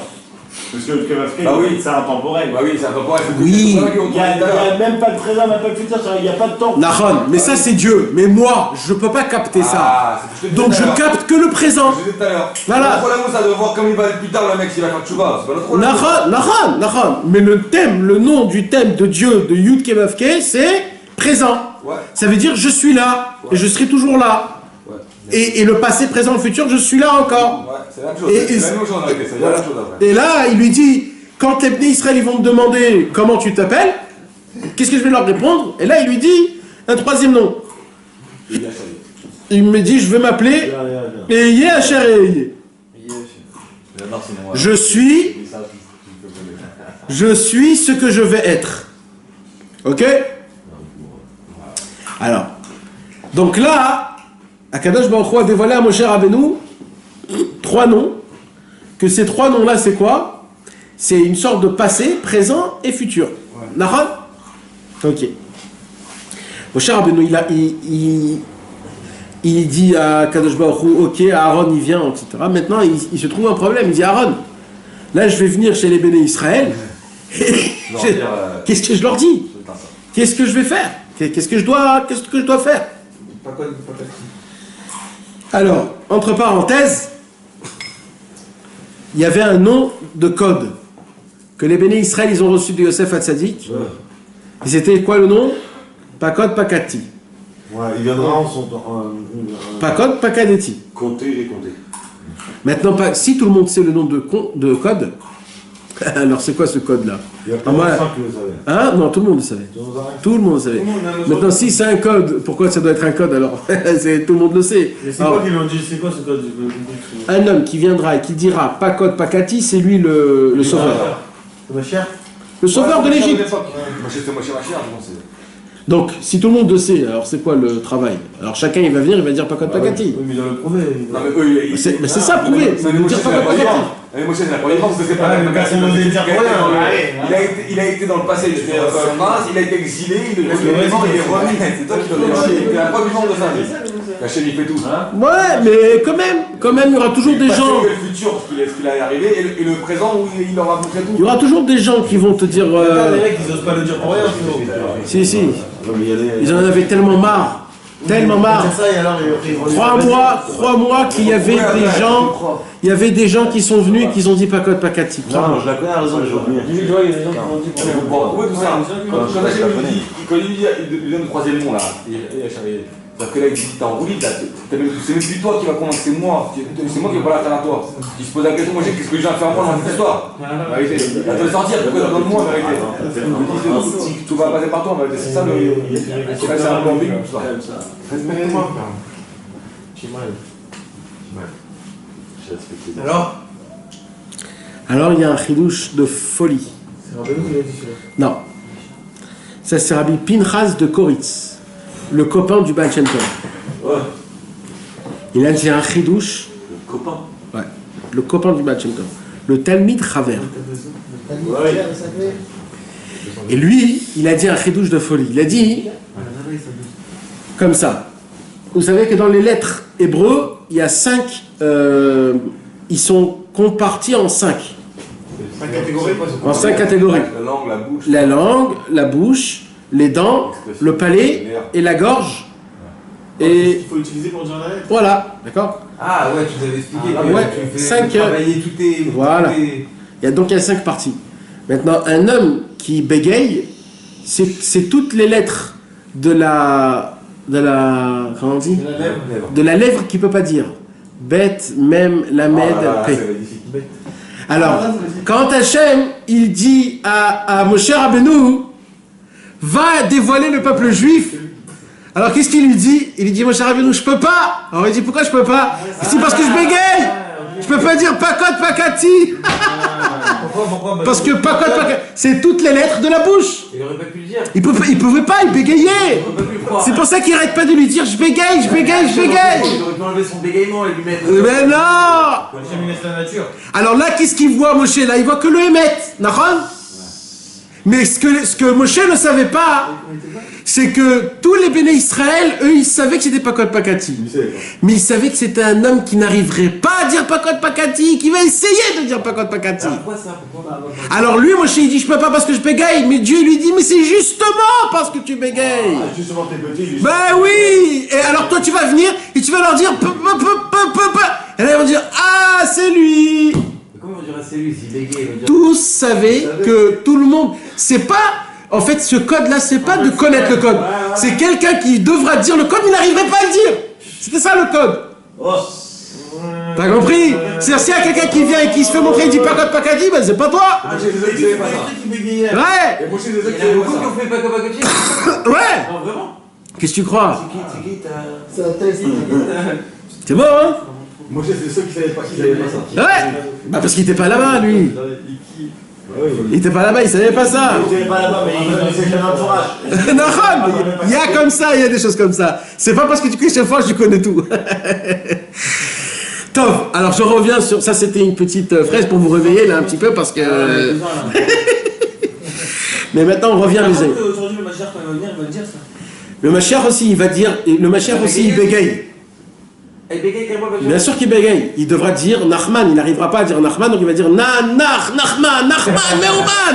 Et là on dit ah c'est lui. Pourquoi pas mon grand ce soir? Quelqu'un qui bégaye, il peut dire Il a fait la Dans le mariage. On n'a pas reçu le Satan avec Moshe Rabbeinu. Il était grand ou il était petit? Il faisait 5 amotes, il faisait 2 mètres et demi. 2 mètres et demi. Comme tout le monde. Non, 2 mètres et demi. Tout le monde, il faisait comme ça là-bas. Non, pas du tout, tout le monde était normal. Lui, il était plus grand que tout le monde. Ouais.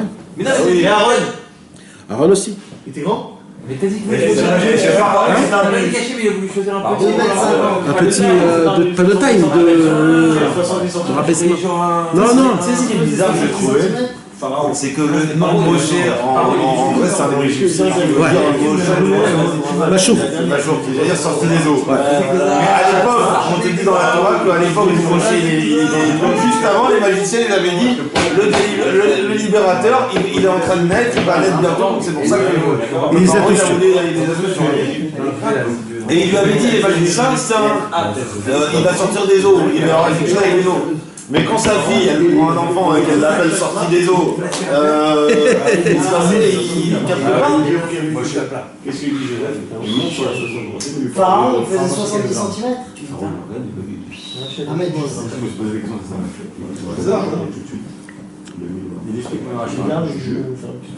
Bah de là tu peux dire que Tachlès qui veut Hachem, ça se fait même avec toute la logique du monde.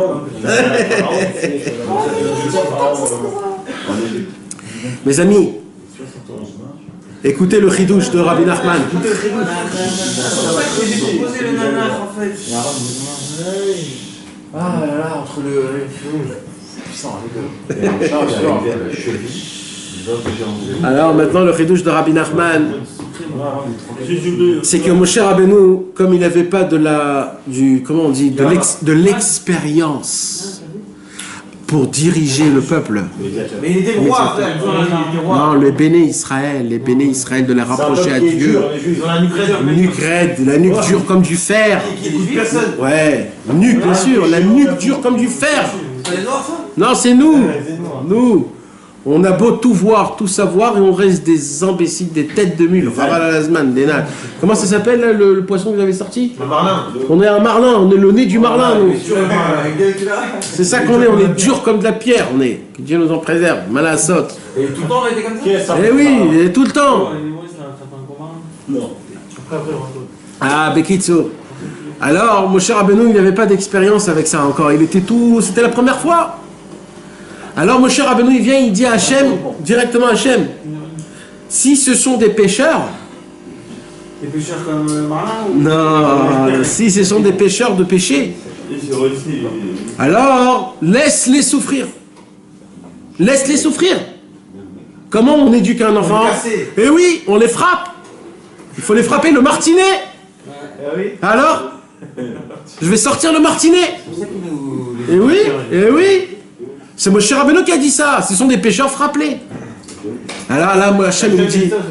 Moshe il a dit ça. Alors Hachem il lui dit, ça c'est El Shaddai. Mais moi là, je me retrouve dans un Yud Kevavke. Je vais t'apprendre à toi, Moshe, comment un homme il doit se conduire. Un dirigeant il doit se conduire. Il doit se conduire comme la façon de Yud Kevavke. C'est quoi Yud Kevavke? Ne regarde jamais l'acte maintenant. Regarde les conséquences d'à la fin. Et ça, c'est qu'un tzaddik qui peut voir les conséquences d'à la fin. C'est quoi les conséquences d'à la fin? C'est qu'à la fin, Hachem, il va faire la shrita du Yetzirara et qu'on va être tous des bons juifs, Nahon. C'est ça. Et qu'à la fin du compte... Et c'est aussi que peut-être que dans 5 minutes, la personne elle va faire chouva. Nahon. Alors là, il lui dit, je veux pas que tu te conduis d'après El Shaddai. C'est quoi El Shaddai? Je vois ce qui se passe maintenant. Moi, je veux que tu te conduis. Comment? Regarde la fin de comment tous les juifs ils vont briller, ça va être tous des tzadikim. Alors là, alors Moshe Rabbeinu il dit bon, ok. Ça dépasse son entendement à ce moment-là, Moshe. C'est un homme, c'est pas Dieu. Nahon, mais il a dit ok.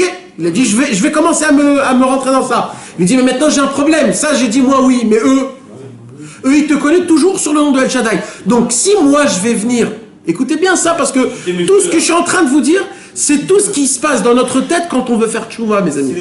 Là, je vous apprends tout ce qui se passe dans notre tête quand on veut faire tchouva. Là, Moshe Rabbeinu, il dit, si je vais dire ça au Béné Israël, que Akadosh Baruch Hu, il est proche de vous, ils vont me dire, mais d'où tu descends, toi? Dieu, il n'est pas proche de nous, on est des pécheurs, on est des tueurs, on est des charlatans, il n'est pas proche de nous. C'est ça la question qu'il pose Moshe Rabbeinu. Moshe Rabbeinu, il dit, si ils vont me demander comment il s'appelle Dieu, qu'est-ce que je vais leur dire? Je vais pas leur dire Yud Kevavke, ils vont pas me croire. Alors qu'est-ce qu'il répond Hachem? Tu vas leur dire Eyeh Asher Eyeh. Ça veut dire quoi? Je vais être ce que je suis. Et là, mes amis, Rabbi Nathan, il dit à un chidouche, il faut mettre les ceintures là, mes amis, accrochez bien, parce que là, on va décoller. Ça veut dire quoi? Je vais être ce que je suis. C'est très dur à dire. Je vais être ce que je suis, ça veut dire que je ne suis pas, pour l'instant. Si. Non, je vais être. Ce que je suis, personne ne peut me comprendre. Non, c'est-à-dire ce que je suis, je vais réellement ce que je suis, pas ce que je parle. Non, là on parle pas de dévoiler, là on parle que présent, que être.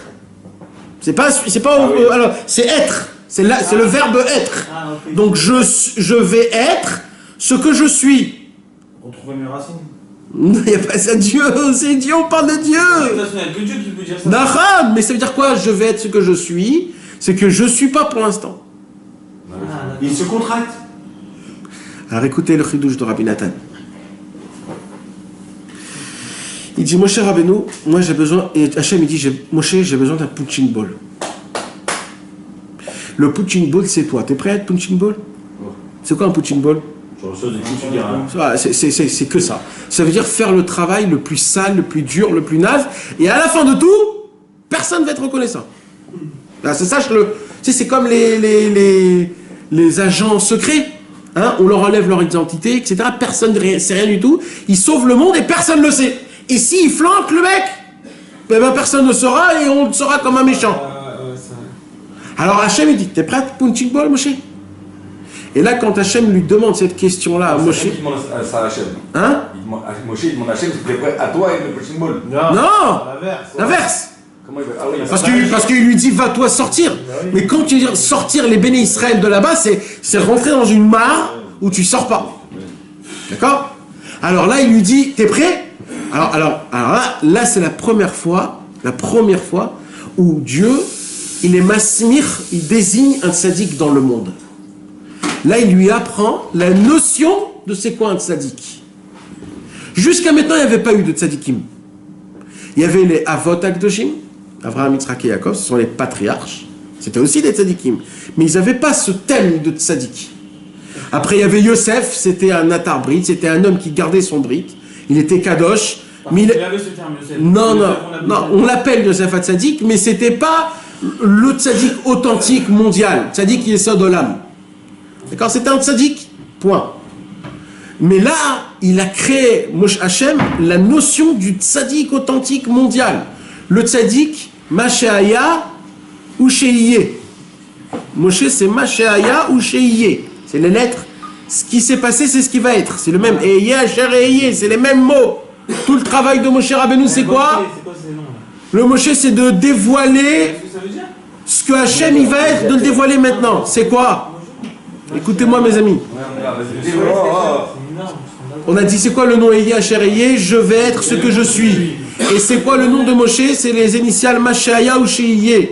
Ce qui s'est passé, c'est ce qui va être. Ça veut dire qu'en fait, écoutez bien. Chez Nasa ou chez Nasa? Ouais. Écoutez bien ce que ça veut dire. Moshe Rabbeinu, donc Akadosh Baruch Hu, lui dit à Moshe, tu es prêt à devenir tzaddik. C'est quoi un tzaddik? Un punching ball. Ok. Moshe Rabbeinu dit, je suis prêt. Je me rabaisse. Je prends à ça. Mais ça veut dire quoi d'être un punching ball? Le travail de Moshe Rabbeinu, c'est de prendre le peuple juif, un peuple qui est complètement, on va dire, c'est un moustique, d'accord? C'est de la crasse, c'est de la crado, c'est tout. De les prendre, ces personnes-là, et de les rendre des pierres précieuses, qui découvrent Akadosh Baruch Hu. Parce qu'il dit comme ça, il dit à Hachem Yitbarach, et c'est ça le secret de Rabbi Nathan, écoutez bien mes amis. Hachem Yitbarach, il dit, tant que les béné Israël ne m'ont pas découvert autant en tant que Dieu, qui est Dieu dans tous les niveaux, je ne suis pas appelé un Dieu, Eyeh, Asher et Eyeh. J'ai pas ce nom-là. Je répète. Akadosh Baruch Hu dit à Moshe Rabbeinu, j'ai besoin de toi, Moshe, pour que tu sois mon punching ball, parce que tu vas recevoir des coups de tous les côtés des béné Israël, parce que tant que les béné Israël ne me découvrent pas comme un Dieu qui est un Dieu dans le bien, dans le mal, tout le temps, attaché, sans même péché, pas péché, mitzvot, sans mitzvot, tout, je reste toujours leur Dieu. Pour ça, il faut qu'eux me découvrent autant que Dieu, pareil. Mais ça, ton travail à toi, c'est de faire découvrir au peuple juif que je suis leur Dieu. Il a fait des miracles, comme Moshe. Donc maintenant, je ne suis pas, mais grâce à toi, je vais être ce que je suis de base. Mais tant que les béné Israël ne me découvrent pas, je ne peux pas. Donc toi, ton travail à toi, c'est quoi? C'est de faire découvrir aux béné Israël, c'est quoi ma force? Combien je suis avec eux? Même si vous êtes des pécheurs, même si vous êtes des petits, des nazes, des pourris, je suis avec vous, c'est toi ton travail. Et là, il dit Rabbi Nathan, le tzaddik authentique, son travail c'est quoi? C'est de faire découvrir qu'Akadosh Baruch Hu, il est Itra, Imcha, Etzlecha, Karov Elecha. Aide-moi Moshe. Itra avec toi. Imcha avec toi aussi. Itra à côté de toi. Imcha dans toi. Imcha Etzlecha chez toi, proche de toi. Les 4 niveaux de Akadosh Baruch Hu, il est Itra, Imcha, Etzlecha, Karov Elecha. Ça ne rapporte pas À côté de toi, dans toi, chez toi, proche de toi. Et ça ne rapporte pas peut-être aux 4 qu'on a eu, la Karchi. Ouais. Veotseti, Veitzalti, Vegalti, Velakarti. Il y a eu 4 phases de sortie. Maintenant, ce qui se passe, c'est quoi? Écoutez bien, mes amis. Et là, il dit Rabbi Nathan, qu'est-ce qui s'est passé quand Moshe Rabbeinu il est venu? Il a dit Béné Israël, Pakot, Pakadeti, Pakot. Tout le monde ils ont dit il est là, il est arrivé. Vite, il se rapproche et il dit j'ai parlé avec Dieu. Il leur dit ah oui, mais c'est impossible. Alors il dit si c'est possible. Il s'est découvert sur une nouvelle forme. Quelle forme? Eye Asher Eye. C'est quoi Eye Asher Eye? Il leur dit sachez que Dieu il est avec vous. Dès qu'ils ont entendu ça, ils ont voulu lapider Moshe Rabbeinu. Dieu n'est pas avec nous, t'es fou toi ou quoi? Il n'est pas Dieu avec nous. Ils croyaient quand même au Pakot Pakati. Ouais, mais ça, ils n'ont pas voulu. Ils ont voulu lapider. Et là, Moshe, il prend un rhum, il repart, il dit Hachem, ils veulent me lapider. Pourquoi ils veulent me lapider? Il dit Rabbi Nathan, le vrai tzaddik authentique, quand il descend dans ce monde-ci, qu'est-ce qu'il dévoile au monde? La vérité. C'est quoi cette vérité? Hachem, il est avec toi, dans toi, proche de toi, même quand tu es dans le péché. La vraie vérité. Et normalement, un juif, il se dit, mais c'est impossible ça. Et c'est la raison pour laquelle il dit, toujours le tzaddik authentique, il est rempli de marloquettes. Personne ne veut le croire, comme Moshe Rabbeinu. Ils n'ont pas voulu croire que Hachem il est avec eux. Et il dit, Rabbi Nathan, le tzaddik authentique, quand il te dévoile cette vérité, que Hachem il est avec toi, proche de toi, etc., on ne veut pas croire. On dit, c'est impossible, c'est faux, donc toi, t'es un faux. Et c'est ça, il dit, la marloquette qu'il y a sur le tzaddik. Et il dit, il y a plusieurs sortes de marloquettes, comme il y avait à l'époque. À l'époque, il y avait quoi? La controverse. À l'époque, il y avait ceux qui voulaient lapider Moshe. Il y avait des autres qui disaient, Moshe, c'est un grand homme, mais il se trompe. Il y avait des gens qui disaient, il a vraiment parlé à Hachem, mais il n'a pas compris Hachem. C'est des sortes de personnes. Il dit, le tzaddik authentique, il dit Rabbi Nathan, il y a plusieurs sortes de controverses. Il y a des gens qui disent sur le tzaddik, il est complètement nul. Ça c'est les gens nazes. D'accord? Ils disent il est complètement faux. Après, il y a des gens qui sont un peu plus proches qui disent oui, c'est un grand tzaddik, mais nous, on ne le comprend pas. Après, il y a des autres juifs qui disent oui, c'est un grand tzaddik, on le comprend, mais lui, il n'est pas de notre niveau. Et il dit, Rabbi Nathan, toutes ces catégories-là de gens, c'est les mêmes gens en Égypte qui n'ont pas voulu recevoir Moshe Rabbeinu. Parce que le tzaddik authentique, Rabbi Nachman de Breslev, quand il vient dans ce monde-ci pour te dire vraiment qu'Akadosh Baruch Hu, il est là, il attend tes paroles, il veut t'écouter, il veut ton travail, il veut que tu souris, il veut que tu dises mitzvah de la liat besimchat tamid, il veut que tu y crois en Dieu, il veut tout ça, il veut que te faire montrer que tu es proche de Dieu. Mais toi, tu veux pas accepter ça. Pourquoi tu veux pas accepter ça? Parce que tu dis, c'est impossible. Je suis un voleur. Je vole tous les jours. Je mens tous les jours. Je fais tous les jours des mauvaises choses. Je garde pas mes yeux. Ma pensée, elle est pas propre, elle est sale. J'ai plein de problèmes. Comment tu peux me dire qu'Hachem, il est avec moi? Mais non, mais tout le travail... Alors je continue. Ouais. Au moment où le juif, il va croire en ça, c'est lui qui crée le nom Eheye Asher Eheye. Je vais être ce que je suis. Et c'est plus Eheye Asher Eheye, ça devient Eheye.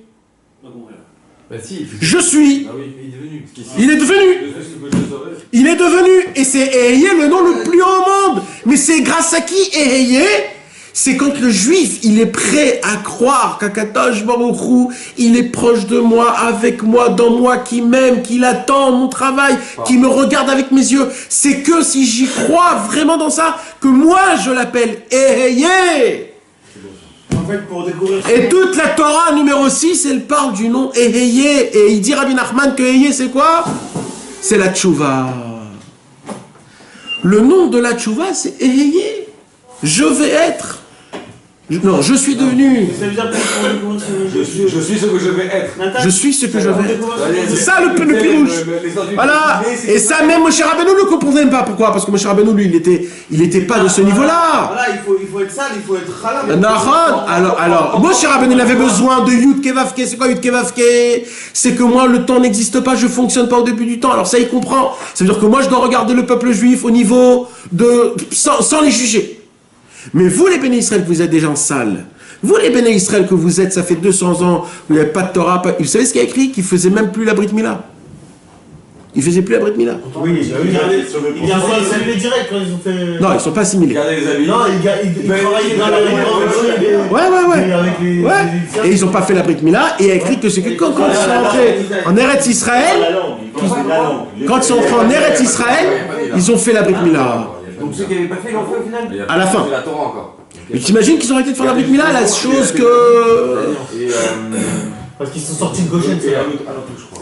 Donc tout ça, c'est un vrai problème. Dis-moi, on avait fait une Torah où on parlait qu'ils ont crié, c'est parce qu'ils ont crié, ils ont crié qu'ils ont été livrés. Et là, tu vois, à ce moment-là, alors Rabbi Nathan, il dit sur le même ridouche pareil, il dit quand tu cries, c'est quoi le son que tu cries?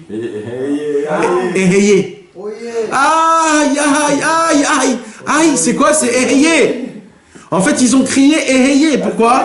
Parce qu'ils ont dit, ils ont découvert le nom de Dieu de Eheye que pour l'instant il n'existait pas. Ça veut dire qu'à Kadosh Baruch Kaviachol, on peut pas dire ça. Mais on va dire, Torah d'Ibra Belasham Ne Adam, on va dire que la Torah elle parle comme l'homme. Ça veut dire Kaviachol, à Kadosh Baruch on a complété Dieu, Kaviachol. Parce que. Les enfants, l'enfant n'avait pas appris aussi que lorsqu'on pousse un cri de souffrance, mais dont la source est une souffrance, et c'est pour ça qu'on fait ça crée des mauvaises choses. Quand on souffle, pas du souffle. Non, ça c'est quand on soupire pour des mauvaises choses. Non, eux, ils soupiraient de l'amertume. Non, c'est pas une mauvaise... Il y a deux sortes de soupirs. Moi, ce que j'appelle une soupir, c'est ça. Le soupir de Tahava. C'est-à-dire, tu vois une super belle meuf qui dit... Ah, purée. Ouais, qu'est-ce que je voudrais. Ça, ce soupir-là, il est très, très grave. Il est stylé de chez ça. Non, mais par contre, Nathan, quand tu vois une super belle meuf, tu vas chez ça. Pourquoi, comme ça me saoule? Oui, parce que... Ça, c'est une question contre Dieu. Pourquoi? Pourquoi quoi? Pourquoi je souffre? Quoi? J'ai pas compris. Alors que tu veux pas faire ça, genre...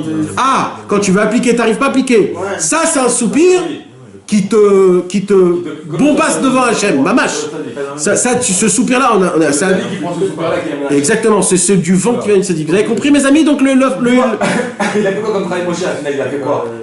Comment il a fait pour arriver à leur prendre conscience? Alors comment? La question. Alors voilà, au moins, écoutez, mes amis. Alors comment il a fait ce travail-là, Moshe? Tachles, comment il a fait? Alors écoutez bien. Moshe Rabbeinu, il a fait 10 miracles. Il a fait montrer qu'Akadosh Baruch Hu est prêt à changer toute sa nature pour qui? Pour des bourricots. Je vais vous faire ouvrir la mer morte. Je vais vous le sang, les sauterelles, les grenouilles, tout ça. Pour qui? Pour des gens qui ne me connaissent même pas. Donc vous voyez que je suis proche de vous. Vous voyez que je suis ici. Vous voyez que les autres, je fais tout ça pour vous, rien que pour votre amour. Et dès qu'ils ont attrapé ça, ils ont trouvé ça, tout de suite ils ont dit aïe, aïe, aïe, Eheye. Et là, nous-mêmes, on a créé le mot de Eheye. Et après, on est sorti d'Égypte. Et après qu'on est sorti d'Égypte, tout de suite on a reçu la Torah. C'est quoi la Torah? C'est pas elle, c'est Elohim. Le He, Yud et Mem. le him. Mais excuse-moi, le Elohim, il n'est pas moins important que les autres noms de Dieu, parce que les autres noms de Dieu, on ne les prononce pas tel quel. Par exemple, on dit Kel Shakai, Ouais. on dit Hachem, Ouais. Elohim, on dit Elohim. Non, ça c'est les chilonim qui disent ça. C'est les chilonim qui disent ça. Non, moi j'ai lu justement quand à la voix de Dieu. Il y a deux sortes de Elohim dans la Torah.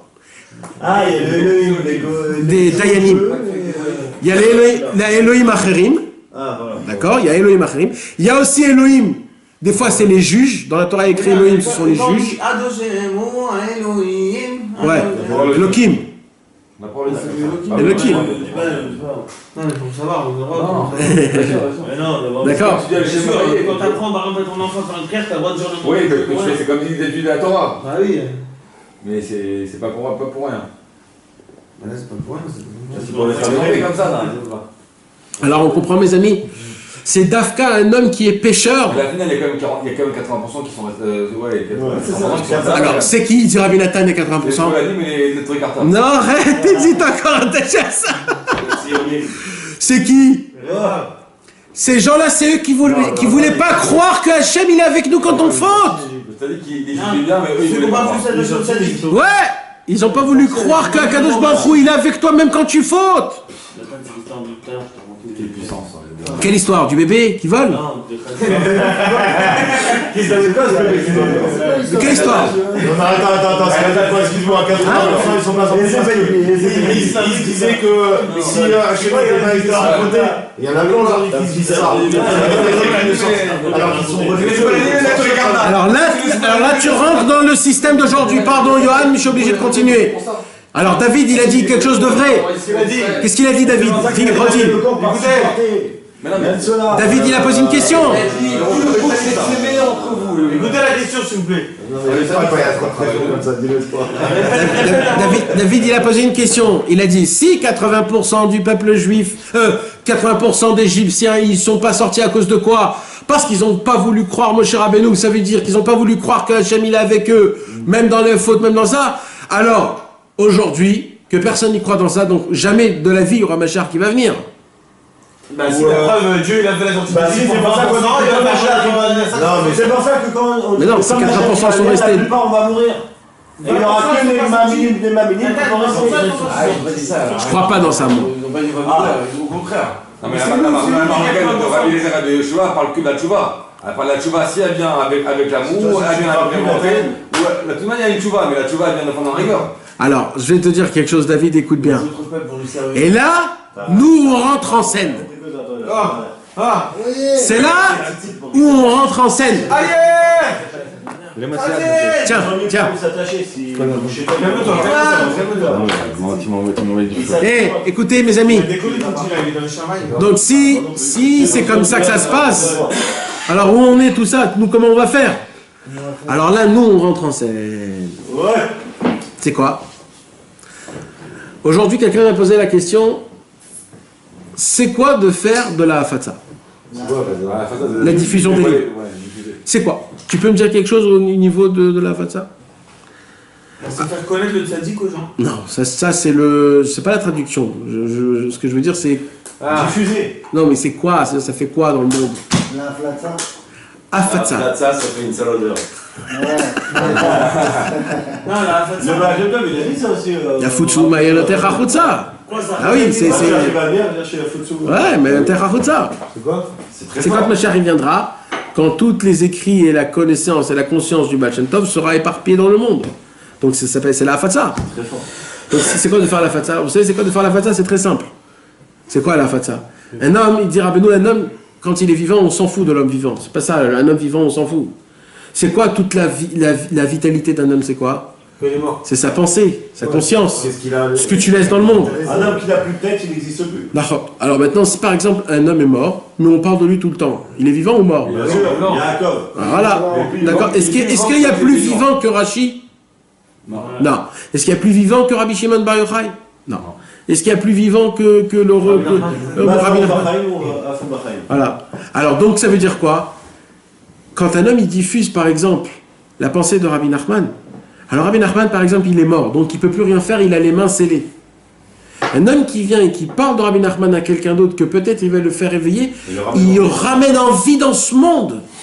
Et il a toute sa force dans ce monde. Et il vient, il peut défendre. Donc c'est quoi de la fatwa, c'est ça. Et là, on rentre en scène, David. C'est la raison pour laquelle toi, tu as connu Rabbi Nachman. Tu as connu Rabbi Nachman pour quelle raison? Pas parce que tu as cherché. Non. Tu sais même pas pourquoi. C'est un cadeau dans le ciel. Pas d'élite, toujours pas d'élite. Oui, mais ça veut dire pourquoi? C'est un cadeau du ciel. Mais pour remercier Hachem, ton travail, c'est d'en parler à ton entourage. Pourquoi? Pour pas qu'il en reste 80% comme il s'est passé. Mais Nathan, quand on fait ça, on complète Rabbeinu comme quand les autres complètent Hachem. Ouais. La fois, Rabbeinu, il a dit, mais fourrache. Exactement, Rabbeinu, il a dit, mais fourrache. Les élèves feront des élèves. Et ma vie va continuer. Ma lumière, mon feu brûlera jusqu'à la venue du Mashiach. Maintenant, si nous, on est des arbres secs qui ne donnent pas des fruits, le feu va s'éteindre. Quand Rabbi Israël il a reçu le Pétek, dans le Pétek, il y a écrit « Mon feu brûlera jusqu'à la venue du Mashiach ». Mais vous savez comment c'est écrit? C'est pas écrit comme Rabbi Nachman il a dit. Parce que Rabbi Nachman il a dit « Mon feu brûlera jusqu'à la venue du Mashiach ». Mais dans le Pétek, il n'y a pas écrit ça. Non, mon petit feu brûlera jusqu'à la venue du Mashiach. Pourquoi petit? Parce que comme Moshe Rabbeinu, il va rester. Parce qu'à l'époque de Rabbi Israël, le feu de Rabbeinu était tout petit. Il n'y avait rien. Donc il lui demande, augmente mon feu, fais un feu de camp. Je veux que mon feu il brûle. Et c'est ce qu'il a fait. C'est ce qu'il a fait. Et nous tous, on doit faire ce travail-là, raconter à tout le monde, à nos copains, etc. Et ça, nous, c'est ça l'Inyan. Et grâce à ça, ça va être nous qu'on va faire qu'il n'y aura pas de 80% qui va rester et que 100%, personne ne mourra, Bezrat Hashem. Là, tu m'as donné ce que j'ai dit aujourd'hui, tu m'as tout donné, c'est incroyable. C'est la folie, c'est une autre Torah. Ça n'a rien à voir. Eh oui. Et que 100% de Béné Israël, ils vont tous sortir grâce à nous tous, Bezrat Hashem.